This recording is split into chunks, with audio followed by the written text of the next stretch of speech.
E aí, pessoal, tudo tranquilo?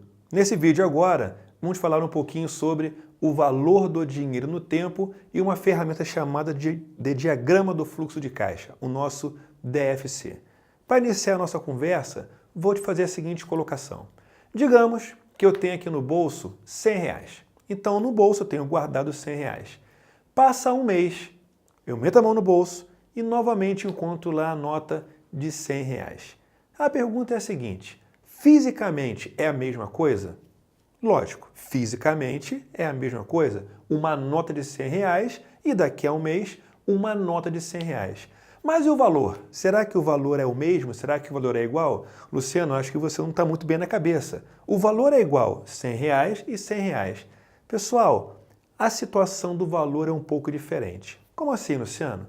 Vejamos o seguinte, hoje com R$ 100 eu compro, por exemplo, 10 quilos de carne. Pode ser que daqui a um mês, com a mesma nota de R$ 100, eu não compre os 10 quilos de carne, eu compre um pouco menos. A nossa economia é uma economia inflacionária. Então observe que aquela nota de R$ 100 hoje tem um valor diferente da mesma nota de R$ 100 daqui a um mês. Isso é chamado do valor do dinheiro ao longo do tempo. E esse conceito é importantíssimo em finanças e em matemática financeira. Vamos mudar então a pergunta. O que você prefere então? Receber R$ 100 hoje ou R$ 100 daqui a um mês? 5 segundos para responder. Tempo esgotado. Foram os 5 segundos mais rápidos da sua vida, não é isso? Mas enfim, pessoal, com certeza é melhor você receber R$ 100 hoje do que R$ 100 daqui a um mês, não é isso? Vamos mudar então a pergunta e mudar um pouco, digamos assim, os valores. Digamos que você tem a seguinte situação. Você pode receber R$ 1.000 hoje ou R$ 1.100 daqui a um ano. Então eu te faço a pergunta, o que você preferiria? Receber os R$ 1.000 hoje ou os R$ 1.100 daqui a um ano? Dá uma pensada. Achou a resposta? Beleza. Se você falou que preferia os R$ 1.000 hoje, você errou. Se você falou que preferia os R$ 1.100 daqui a um ano, você também errou. Mas se você disse depende, você está coberto de razão. Porque olha só, pode ser que R$ 1.000 hoje valha mais do que R$ 1.100 daqui a um ano. Mesmo sendo R$ 100 a mais daqui a um ano, pode ser que o poder de compra dos R$ 1.000 hoje seja maior do que o poder de compra dos 1.100 daqui a um ano. Mas pode acontecer o contrário. Tipo, com R$ 1.000 hoje eu compro uma bike. Com 1.100 daqui a um ano eu já não compro a mesma bike. Mas pode acontecer o contrário. Com R$ 1.000 hoje eu não compro a bike que eu quero. Mas com 1.100 daqui a um ano eu já consigo comprar aquela bike. Então acho que você conseguiu perceber a diferença. O que é importante você ter em mente é o seguinte: nunca compare valores em datas diferentes. Isso é um erro gravíssimo em matemática financeira e em finanças. Você querer comparar valores em datas diferentes. Então observe a seguinte situação que eu coloquei no quadro aqui para você. A situação é a seguinte: hoje você abriu uma pizzaria e gastou R$ 200.000. Passa um ano, você fecha o caixa daquele ano e você apura um resultado líquido de 80 mil. Passa mais um ano e você fecha o caixa do segundo ano e apura um resultado líquido de R$ 100.000. E por fim, no terceiro ano, você fecha o caixa daquele terceiro ano e apura um resultado líquido de R$ 120.000. Se eu perguntasse para você o seguinte: será que você já recuperou aquilo que você gastou ao abrir a pizzaria, aquilo que você investiu inicialmente? Quem falou que sim, cometeu aquele erro grave em matemática financeira ou em finanças, que é comparar valores em datas diferentes. Por quê? Você pensou da seguinte forma: ora, eu gastei R$ 200.000 para abrir esse negócio.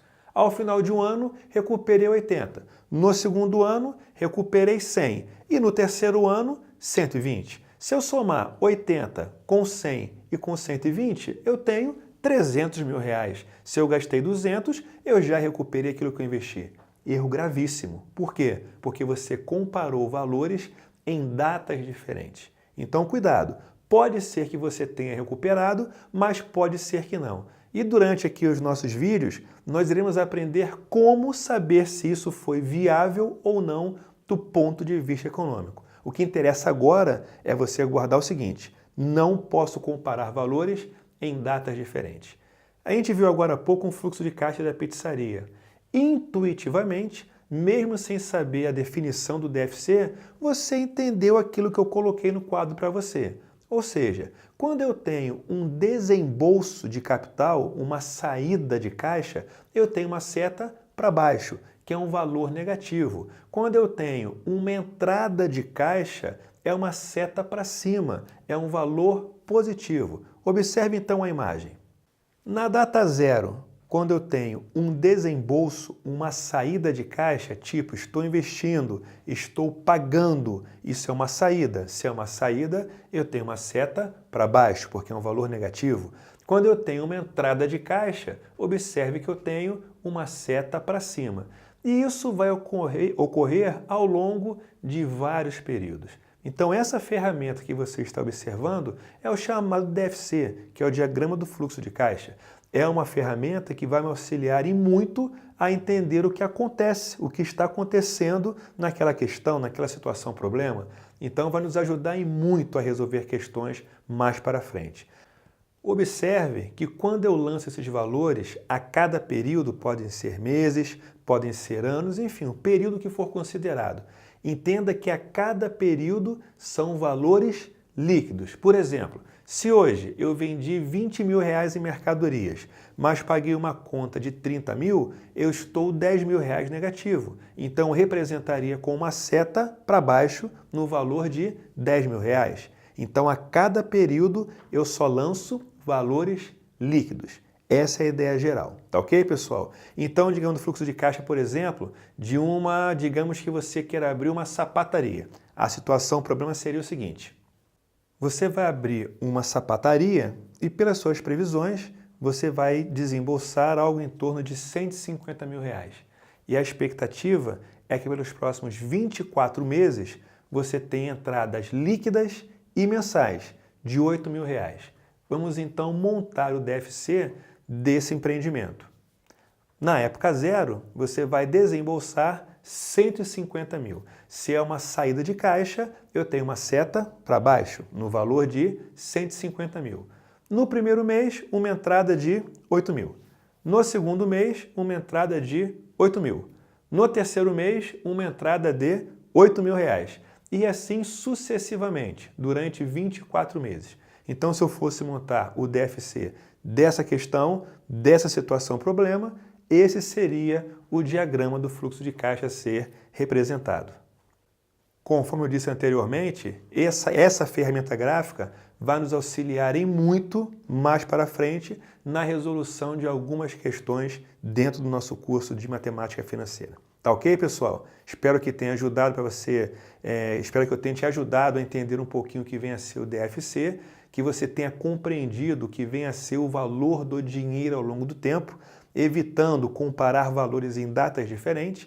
Mais à frente veremos como comparar esses valores que estão em datas diferentes. Mas por enquanto, guarde a ideia. Eu não posso jamais comparar valores em datas diferentes. Tá ok? Espero que você se inscreva em nosso canal e até o nosso próximo vídeo. Forte abraço a todos.